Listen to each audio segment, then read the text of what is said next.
Ugly baby, ugly baby. You cannot unsee, you cannot look away. Everybody needs therapy.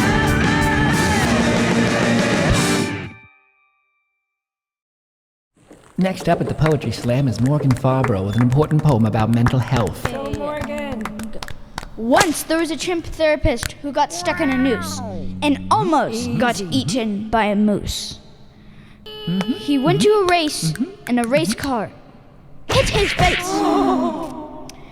One day there was thunder, so he hid in a bunker. Go, Morgan. Then he thought the thunder was gone, Yes. but he skid into a fawn. Tell it. This was a poem about a chimp therapist. Yes. That was Morgan Farborough, everyone, with a message that's clearly resonating with all of us. Yeah.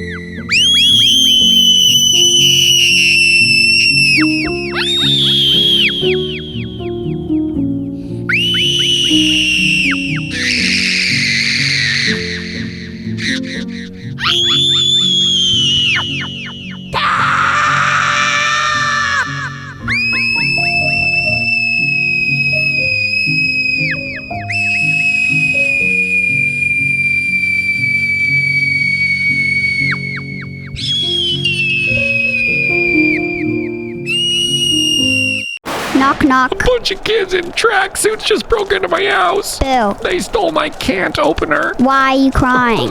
Why did the band wanted to get more people? I'm guessing they were lonely. Because they wanted to be even more band all over the place. More band all over the place. What do you call a can opener that doesn't work? Hey, that's mine. The kid stole that from me. A can't opener. Yeah. Civil debate. Should there be a global effort to turn the moon into cheese? If we turn the moon into cheese, it will get all moldy and disappear. Then there will be no more tides, no more oceans, no more waves. And it will attract mice, and then mice will come to the moon and they'll be really dangerous. Because if they eat the entire moon, it will mess with the gravitational pull of the universe. And also it would ruin And if astronauts came up there to eat cheese, they would die because they would take off their helmet and then go and die. And also stop booing me! I told you to stop booing me! Please stop booing me! Here, listen, I can boo you too! Civil debate. If the moon was made out of cheese, then wouldn't that make it easier for astronauts? That's number one. Now let's move on to number two. So, if the moon was made out of cheese, then couldn't you just get free cheese at the market? Because people waste plenty of their money just buying cheese. So if the moon was made out of cheese, then you could get free cheese. And then third, if the moon was made out of cheese, then you could look at the moon and you would be like, wow, there's that big chunk of cheese in the sky. So see you next time. No! Crazy! How would you get all the material to make a machine to turn the moon into cheese? It would take millions and millions of hours and work and too much. It's like taking all the material from Earth. Why would you do that? That's also a lost cause. It's a lost cause. Why? Why would you all use so much energy and time just to turn the moon into a cheese? If any of you are worrying, if the moon would change the tides, you don't have to worry because then wouldn't it make it easier for little kids to swim? The lifeguards, they wouldn't have to be there. And second, if the moon was made out of cheese, you couldn't replace the other moon.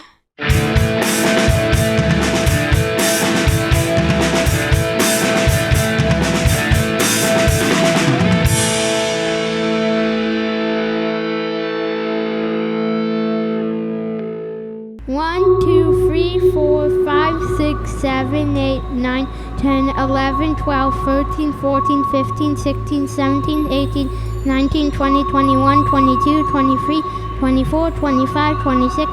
The Great White Shark and the Old Couple.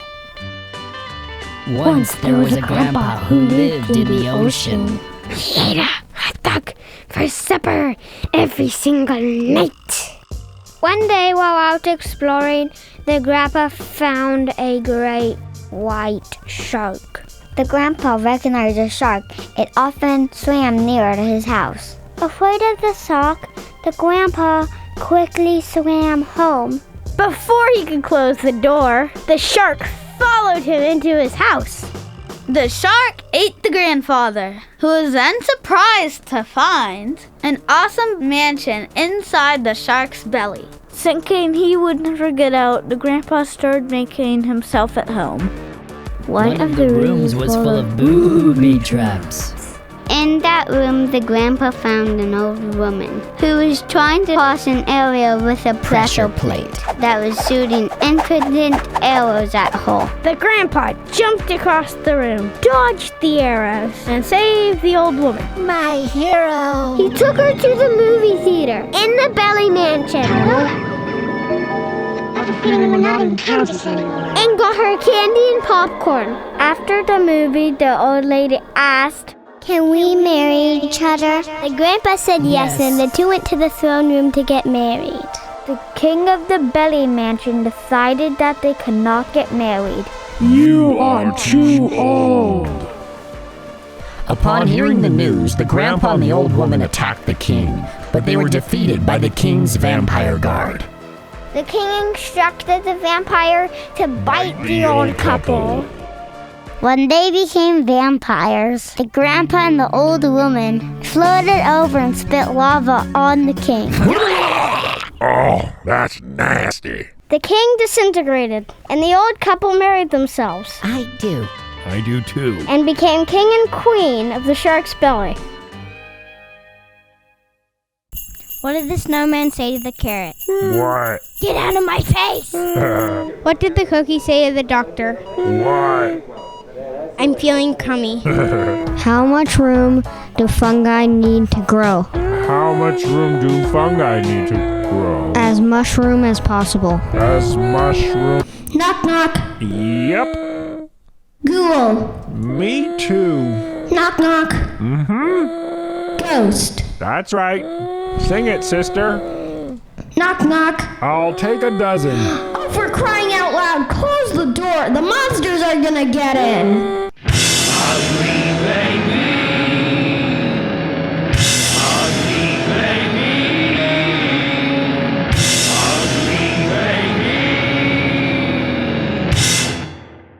Civil debate.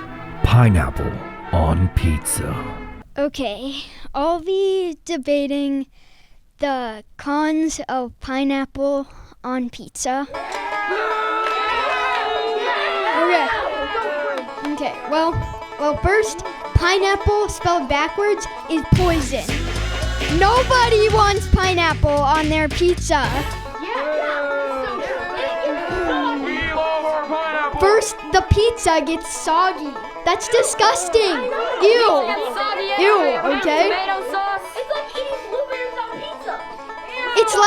It's like eating your cereal with carrots. Nobody wants something healthy on their sweet treat of the day. What if you don't even like pineapples? Imagine a pineapple covered in tomato sauce. Ew! Disgusting! Nobody wants that. Nobody likes that. Aloha. I'm here to represent the pro pineapple on pizza argument. Woo! Now, my opponent said several things that I need to question. First of all, they said that pineapple spelled backwards is poison. Incorrect. Pineapple spelled backwards. No, it is not. Pineapple spelled backwards is elp pyanip. Elp pyanip. Elp pyanip. Second, they made several claims about what nobody thinks and what nobody likes and what nobody wants. Nobody. Oh, yeah. They said nobody wants pineapple on pizza. Nobody likes pineapple on pizza. And nobody wants something healthy on their sweet treat of the day.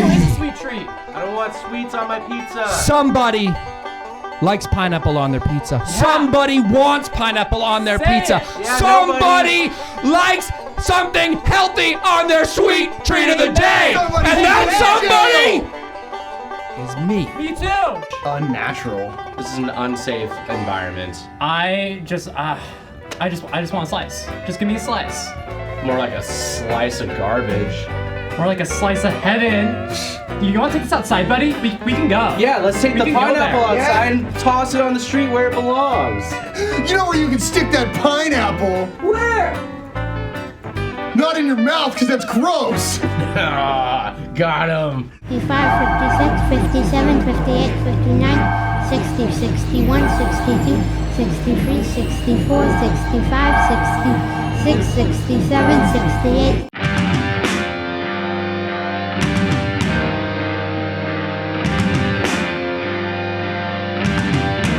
Stinky feet! Some people were dying because of a mysterious new disease called stinky feet.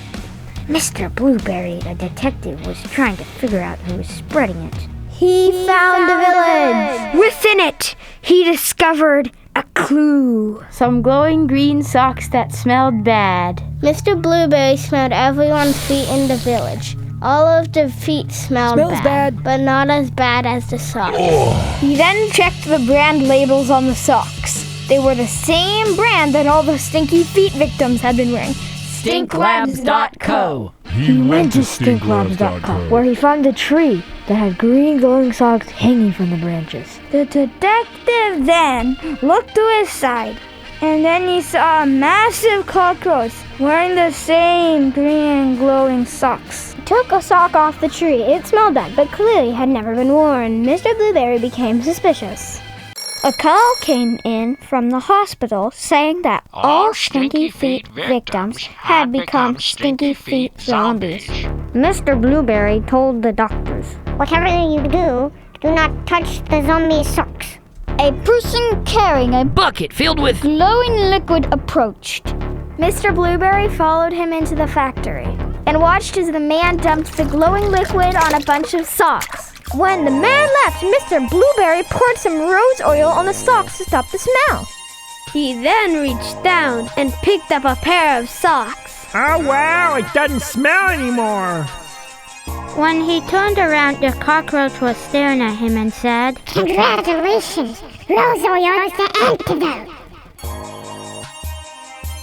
Before Mr. Blueberry could share the lucky news with the world, the cockroach opened his mouth, revealing long, jagged teeth. He ate the detective whole. dreaming together. So I was in a haunted mansion, and there was a hippopotamus doing ballet, and someone murdered my dad. I saw this man making lightning sounds. Then I saw this bus that had my name on it, and then I boarded it. There's a giant snow monster that's trying to eat us. She showed me her zombie treasure and worms and all the gross bugs, so I have to call my brother. He had a phone that he had snuck from my mom. And then he called 991, I think. And then in the middle of the story, wolves come in. And I knew there were bombs that was falling from the sky and hit the mountains. There was a Yeti guarding the playground door. And then the cops showed up and arrested him. Another bomb hit my truck, and then the whole world exploded. Then we drove home through the forest with other people. We were saying, Merry Christmas! Out the window and waving. I got caught in a giant donut and it was made out of banana slugs. And I jumped out of the truck. And then there's slugs and wolves and it's just the skies and it's all made of slugs and wolves and I just don't like my nightmares. The end. Why do we dream? If we wouldn't have dreams, why would we have to sleep? It'd be a boring night. Why is the fish so bad at basketball? Because it's scared to go too close to the net. Why did the toilet paper roll down the hill? Because it wanted to get to the bottom. What do you get when you cross a bird, a car, and a pet? A flying carpet. A poor man has me. A rich man needs me. You aspire if you eat me. What am I? Nothing.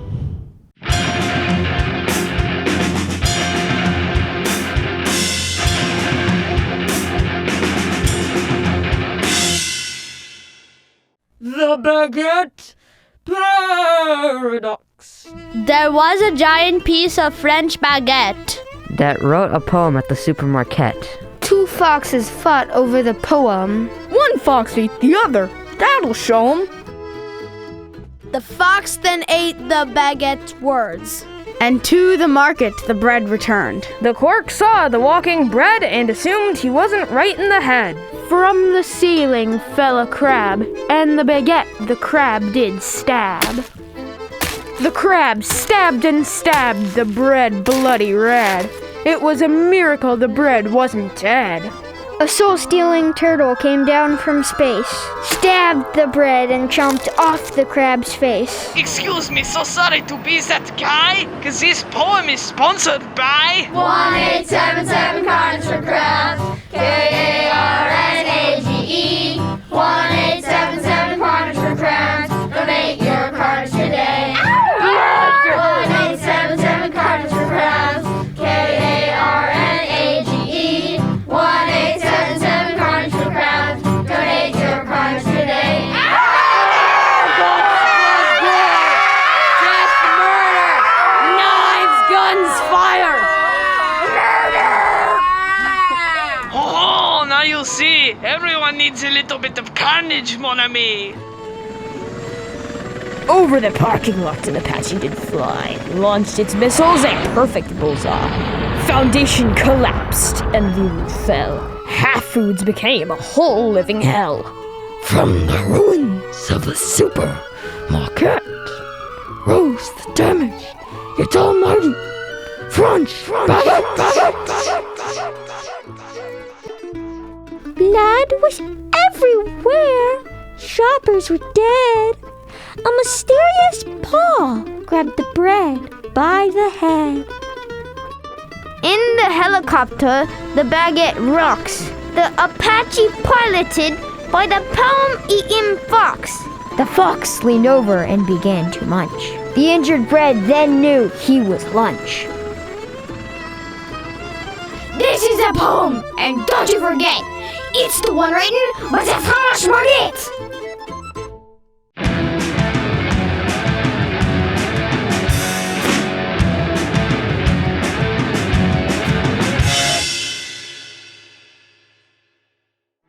Civil debate. Clowns versus lawyers. Nobody likes clowns. Why do you think Warner Brothers made a horror movie about them? Do people make horror movies? Yes, they do. Do people make horror movies about lawyers? I don't think so. No one makes horror films about lawyers. If lawyers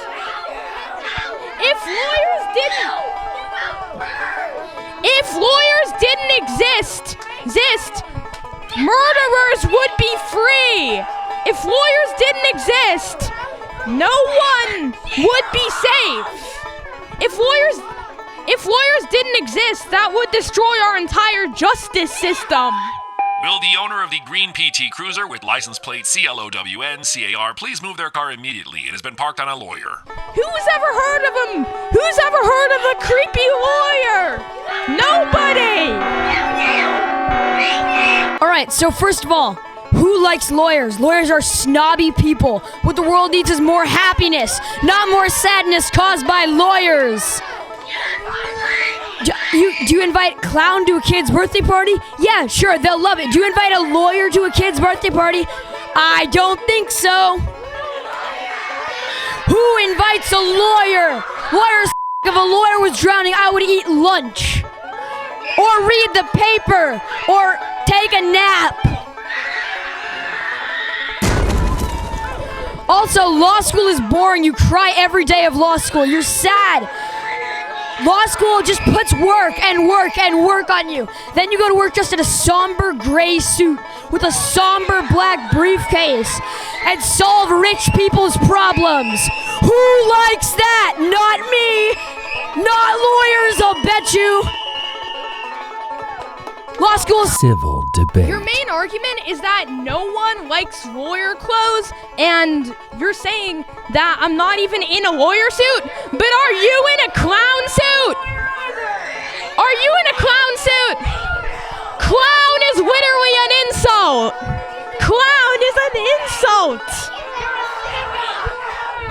Clown is an insult. If we could please move that PT Cruiser as soon as possible. The lawyer is under the tire and screaming. Good argument, you're clowns. Alright, so first of all, yeah, nobody makes horror movies about lawyers. There is a reason for that. Lawyers are too scary to make movies about. An adult would not be able to watch it. It's just too scary. Lawyers, you pay them $100 an hour for what?